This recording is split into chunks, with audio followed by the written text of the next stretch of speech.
Our second speaker, David Russo, and he will be discussing a project, HermitDB, that he implemented and designed himself, and it is a private, decentralized database replicated over Git.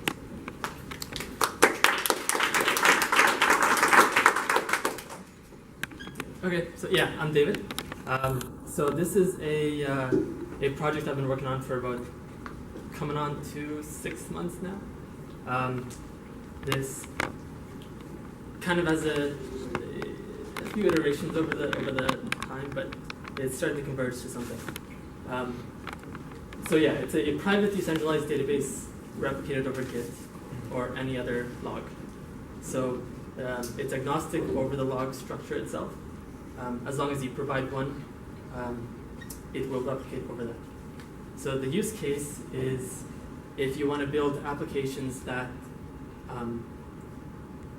don't want to shepherd the user's data, they want to let the user control their own data. So yeah, so let's talk about it. Before we jump into it, I want to tell you exactly what brought it into existence for me.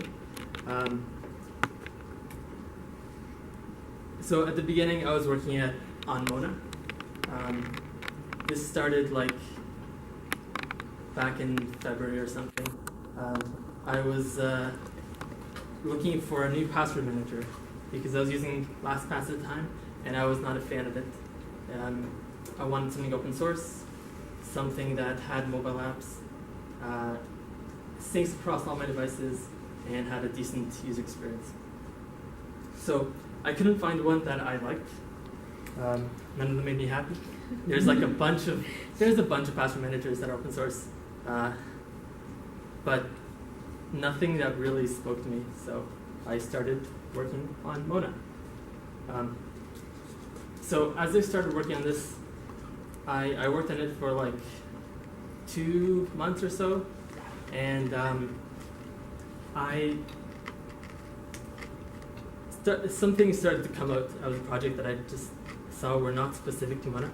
They were like common pain points that could apply to any app. And so the main use case that I was trying to solve was a decentralized password manager, a private decentralized password manager. So something that would allow the user to choose where the data is stored, but they can still use a nice UI. So as I was building it, I was using Git initially as a storage layer, and there's a bunch of logs in Git, like the Git branch, right? And so as I was researching, I found a bunch of other of these log structures in distributed systems. So in Bitcoin, there's blockchain and things like that. They appear everywhere in distributed systems. So that was one of the things that I saw. And CRDT'S, they are a really cool data structure that allow you to sync data really nicely. So let's get into it. What CRDT stands for? Conflict-free replicated data. I'll get into it. But. So HermitDB tries to solve 1 by using 2 and 3. So that is the main use case of HermitDB. You can allow users to control their data. Into the weeds. Let's go. So we're going to go into CRDTs really in depth to understand them. And then we're going to go into what an append-only log is, and in the context of HermitDB. And then we'll see how HermitDB uses these 2 ideas. So the CRDT. So there's the main expansion, which is the conflict-free replicated data types, but then there's 2 subclasses of them, which are the CMRDT and the CVRDT. And those are the commutative version and the convergent version. So we'll see how they're different, but they both solve the same problem. And that's how to sync data. So let's look at an example. At an example.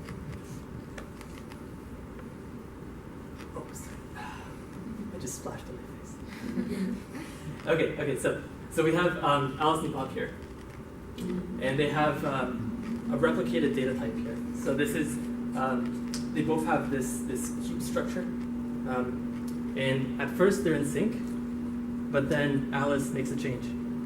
So she edits her replica and adds a block to the front of it. So now they're out of sync. And so how do we solve this? This is what CRDTs are meant to solve. So the CVRDT version of the CRDT has a merge operation. So for any two states in your state space, we can merge it. And then so what we do for Alice's case, we ship the entire state over to Bob, and then he will apply this merge operation on these two states, and it brings it into this converged state. And then for the CMRDT version, we ship a description of the edit. In the literature, we call this an operation or an op. And then we ship that op to Bob, and then Bob will apply that op to his local state. So in this case, we just have we're appending to the second block, one block. Yep. When you're merging, you don't always get the same as one of the two copies, right? It could be, the result could be different than both. Yeah. But the key point is that for any two states in your state space, you will converge to some unique state. Yeah. Okay. So using both of those approaches, you'll end up with a converged state. So you'll have. So the CRDTs guarantee a strong version of eventual consistency, and this means that with no coordination at all, you will always converge to the same state, as long as you replicate your ops to all the devices. You can replicate in any order you want. They're commutative, so you can merge in whatever order you want. You'll always move towards the global state. Yeah. That's only for the commutative. So yeah, does the what's that one again? The conversion. It's still commutative. Okay. Yeah. Convergence here. Yeah. They're still commutative. Okay. So, Yes. okay, so while we're in the process of converging to the same state, is the data on the various nodes still usable? Yep. There are always valid states in your state space. So whenever you merge, it moves towards the global state, but they're all states that are in your state space. So you're never in a bad state. Make sense? We'll go in more detail. So, Okay. yeah. All right. Marcel, you want to? So now you may be wondering, can we just implement a merge or apply for any data structure? And the answer is not quite. There's a few properties you have to make sure you keep. So in the category theory space, a CRDT is known as a join semilattice, which just means that if you want to make your data structure a CRDT, you'll need a partial order over your state space, and you'll need a lub operation. So you can always find the least upper bound for any subset of your state space, and you need closure over lub over your least upper bound. So that means that you need to your least upper bound has to be back in the state space. So in math, we'd say that for any two states of your data structure, the merge is defined as the least upper bound of that tuple step, and then the merge is also back in S, so it's back in the state space. And if you have those two things, then you're a CRDT.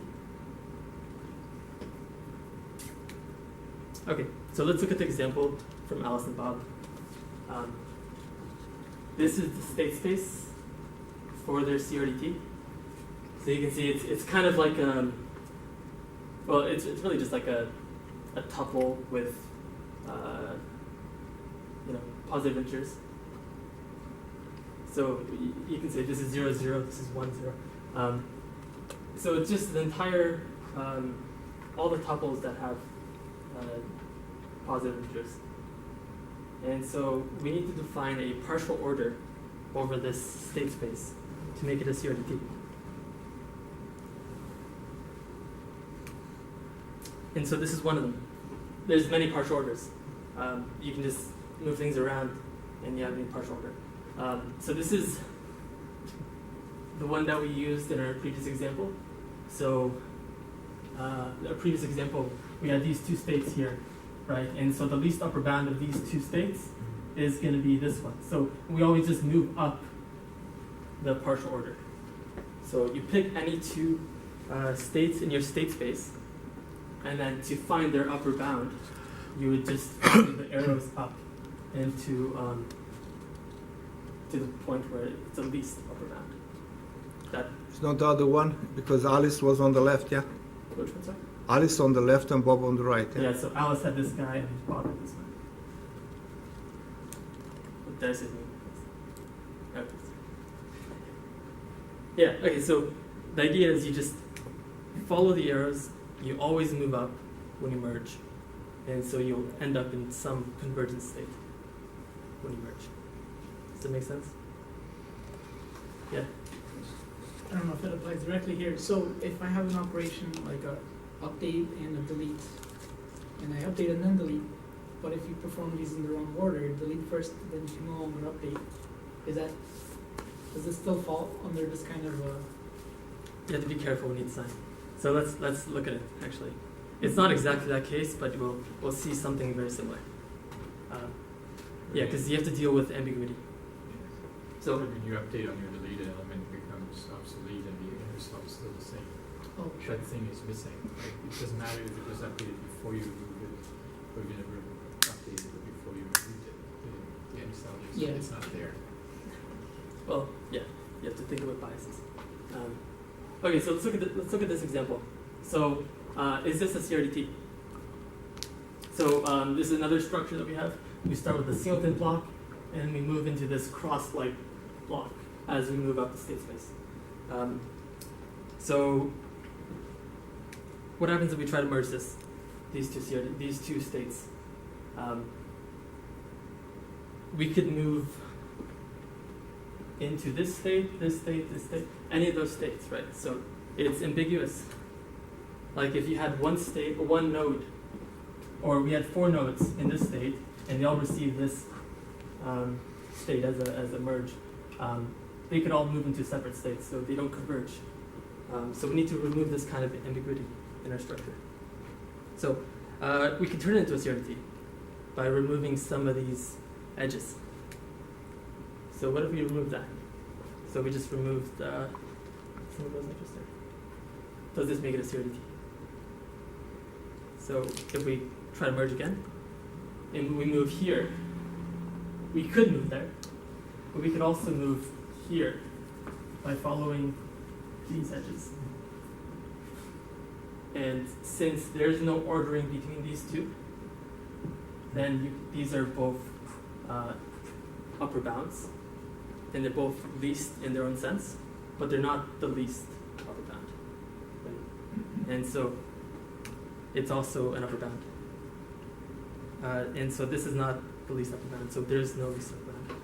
So that's not a CRDT. This edit will make it work.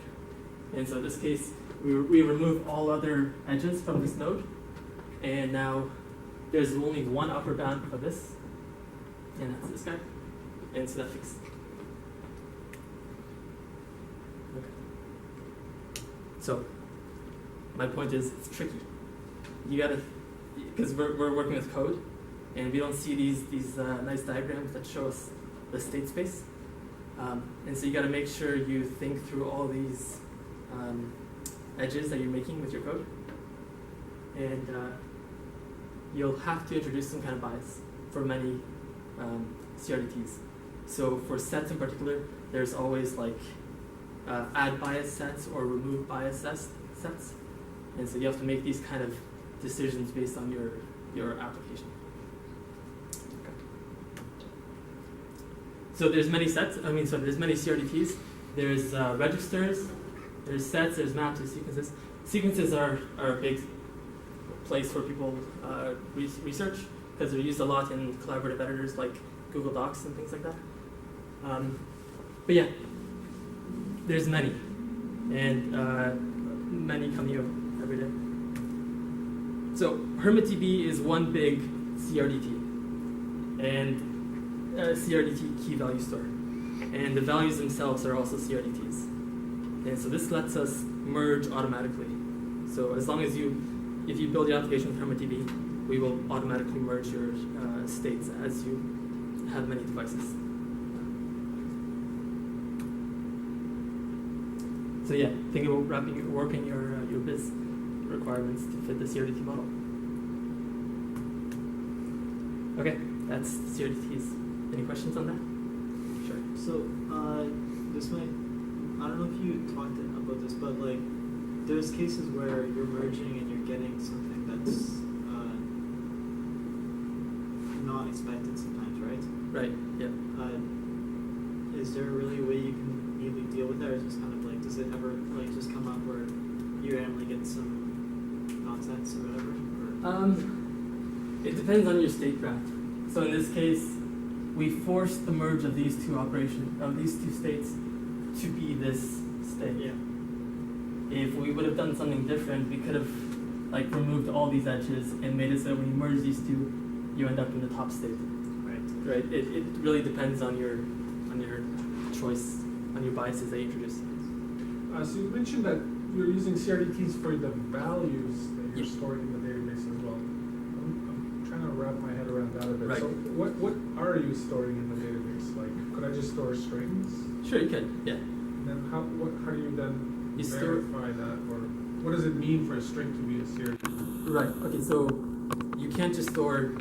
Well, you can store binary blocks, but they're wrapped in a register CRDT. Right. So you have to use the primitives that I give you. I see. I give you like a library of CRDTs, and they compose, and so you can build your model using your CRDTs. What primitives do you have currently? Currently, there's a set, a map, and a register. Fine. Set theory, you can do a lot, right? So, yeah.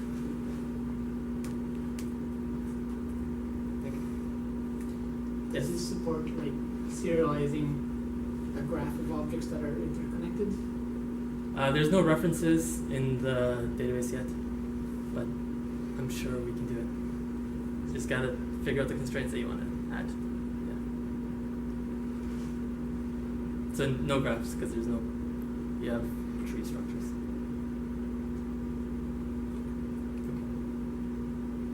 Any more? All right. Append only logs. So it's pretty simple. You have a log and you append to it. This is a primitive that shows up everywhere in distributed systems. You need it because if your system, if it's not completely consistent, some part of your system is going to be behind, and so you need to have some kind of buffer where you store these entries while that node catches up, right? It happens. You see it everywhere. There's Git, which we see everywhere. There's Kafka, which is deployed in a lot of companies. It's pretty much used as a big buffer. And cryptocurrencies, Bitcoin with their blockchain. SMS, I'm going to probably implement a SMS-based replication strategy for HermitDB, which is going to be pretty sweet. And so messages, like you just, as long as you can't mutate the history, you got to append only log. You can remove messages. Can you? Well, Like that's in all. an iPhone, yeah. Well, that's on your phone. Right. But there should be a way. I I don't know. I'm still thinking about it. I think there's a way. Yeah. As long as HermitDB sees it before you delete it, it should be okay. So then you store the data somewhere else. You only use SMS as the transport mechanism, So with HermitDB, you can have many logs right? because it's decentralized. You can replicate over Git. You can replicate over Kafka if you need like real-time updates or. Sorry. So does that mean that, like, for example, we could type like if it's set up to work over Git, and then you want to use the same exact data but put it in like Kafka or something, that would work? You could probably make it work. Yeah. Yeah. Probably. I mean, yeah, it doesn't really care where it gets the data, just as long as if you implement this interface, the HermitDB log interface, then we can replicate over it. Yeah. Essentially, you write a new participant, right? And Yeah. that uses Kafka as its backend, and Yeah. then you synchronize everything else from Git to Git users, and then it will store it in Kafka, and then you have a Git here and then Kafka over there, and they Yeah. should be able to communicate with each other through some sort of message. Yeah, since the log structure is immutable, it's pretty simple to do. Yeah, so the semantics that we need are the history is immutable. We want to be able to read the next unacked message from the log, and we want to commit a message without acking it. We want to be able to ack a message on the log, and we want to be able to push to a remote for the log and pull from a remote. And if you implement those for any of your log structures, then you get replication over that log. So let's look at an example. So imagine you're on a phone and you want to remove an entry from the database. So we execute db.rm, and what that does is it first creates a remove op and commits it to the log. And then we take that op and we apply it to the local state. If that succeeds, then we go back to the log and we ack it. And then the call responds with success. Okay, so we do this in this order because we want to make sure that we remain consistent in case any of these fail.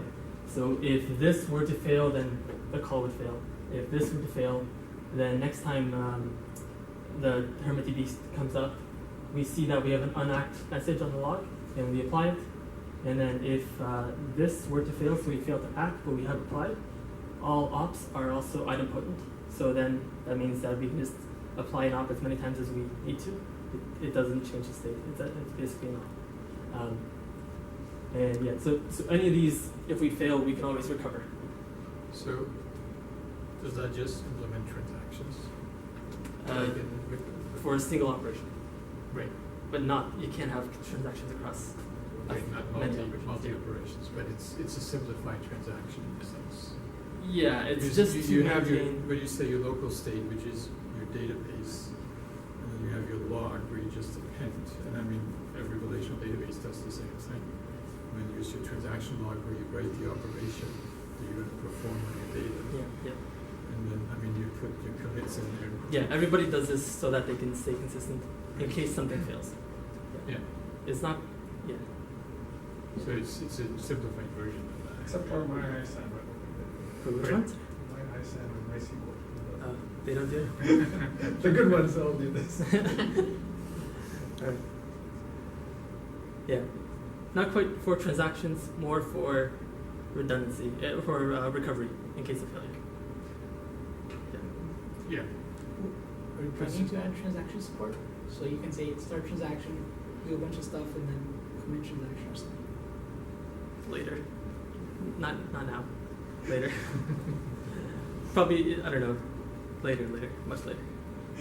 So how you replicate in the background? Yeah, you do the replication in the background to all the users. Yeah. It's up to the user of the HermitDB library, because this is an embedded library, an embedded database.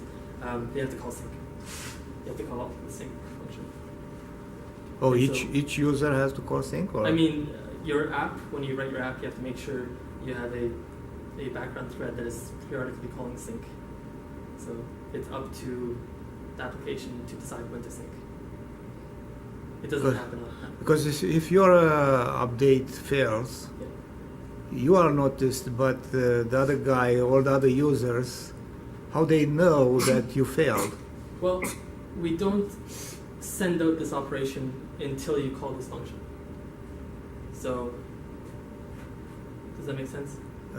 Everything's happening locally until you call db.sync. Yeah, that's the, Because everything is it's supposed to be offline first. We don't send operations out until we actually explicitly call sync. What happens if you sync right when you fail or something like that? Well, if you failed, it depends on which point you failed. It's never going to go in a bad state, but it could be that you've committed a operation on your log that you haven't applied locally. Yeah.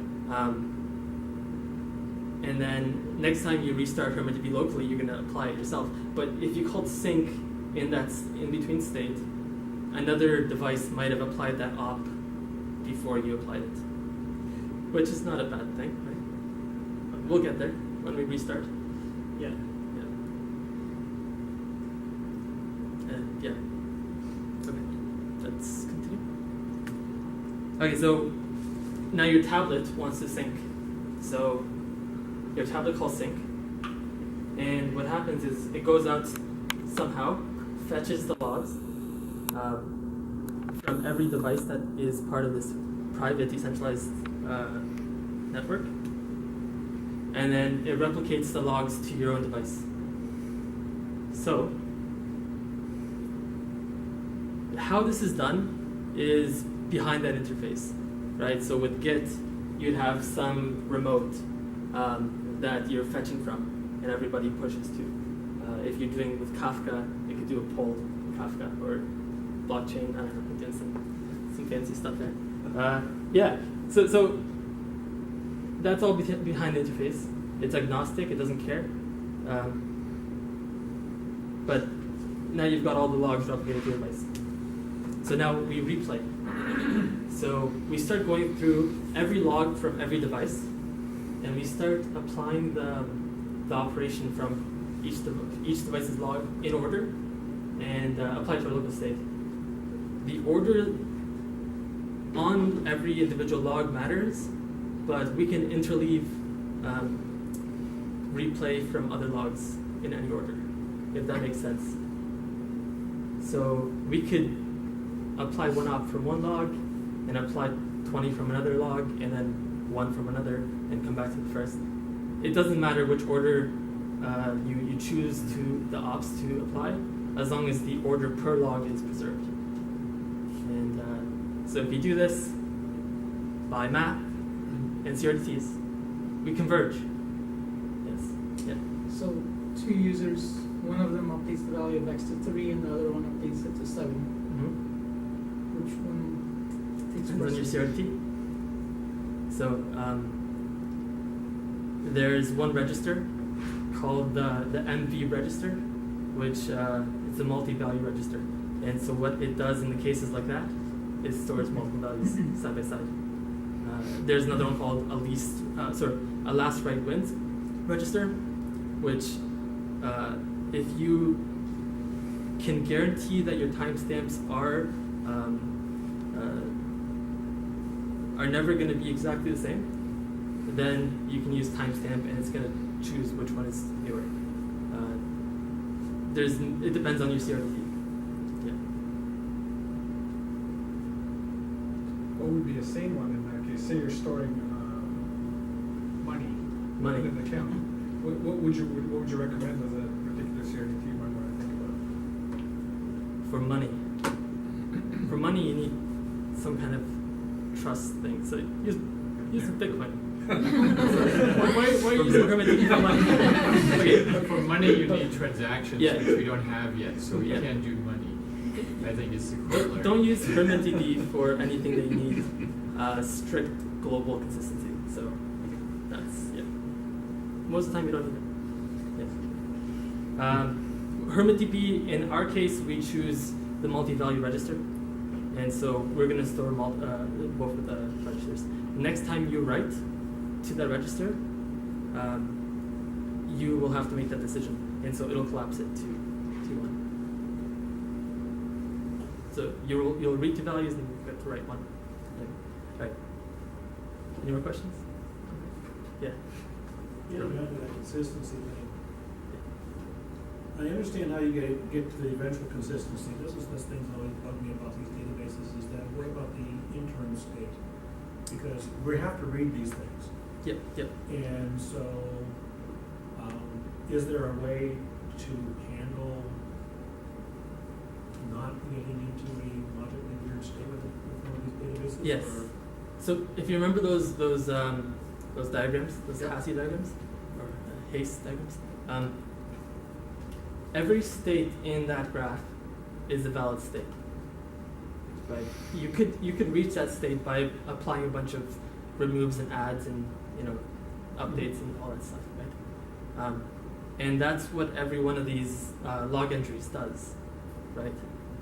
So every intermediate state is a valid state. There's no bad states. Yes. So going back to a concrete example of that, for a password manager, what might that look like?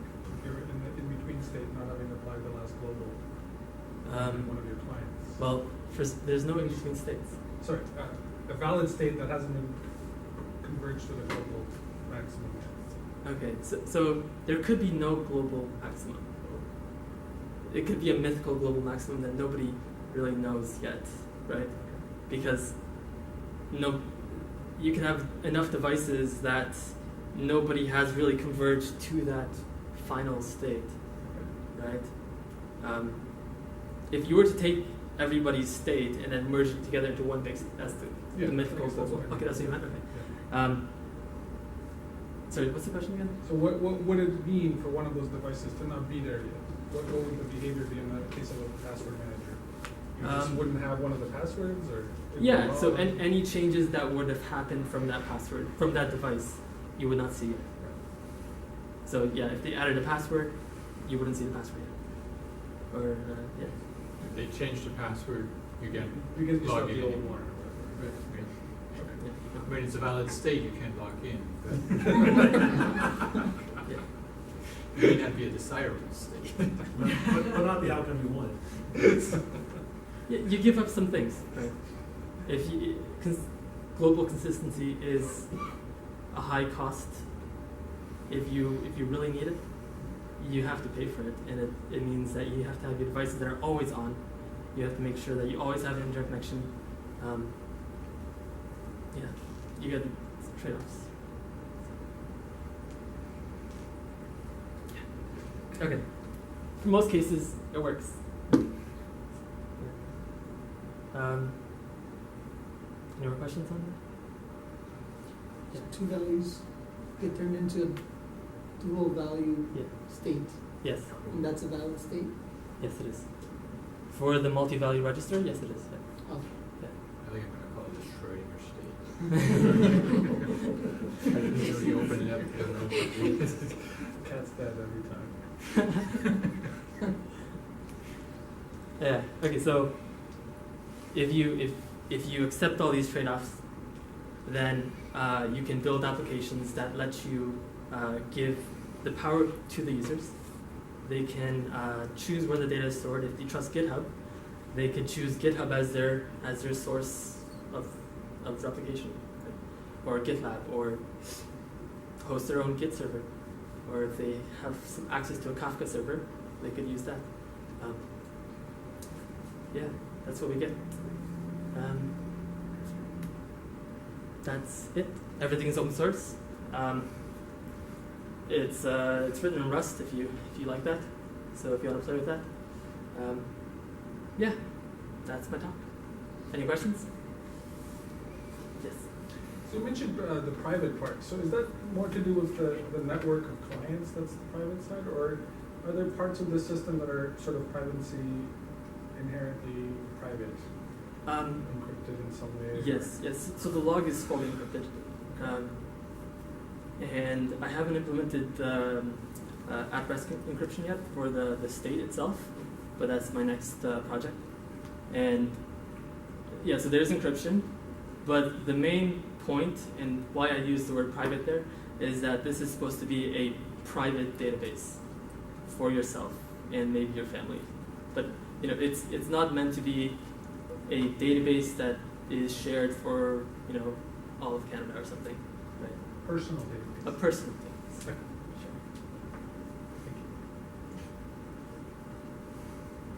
Yep. So, in your example, you had the iPad requesting the logs from all the participating other nodes. Is that the full log over the history of that data store, or I can see that? It depends on what's behind that interface. Okay. So for Git, it's going to do a Git fetch, right? Which pulls the latest values. If you use Kafka, it's going to do a Kafka pull or it's going to use the consumer offsets or whatever. I haven't touched that. It depends. So you're relying on basically the log mechanism to figure out the diffs that you really need to get. Yeah. Okay.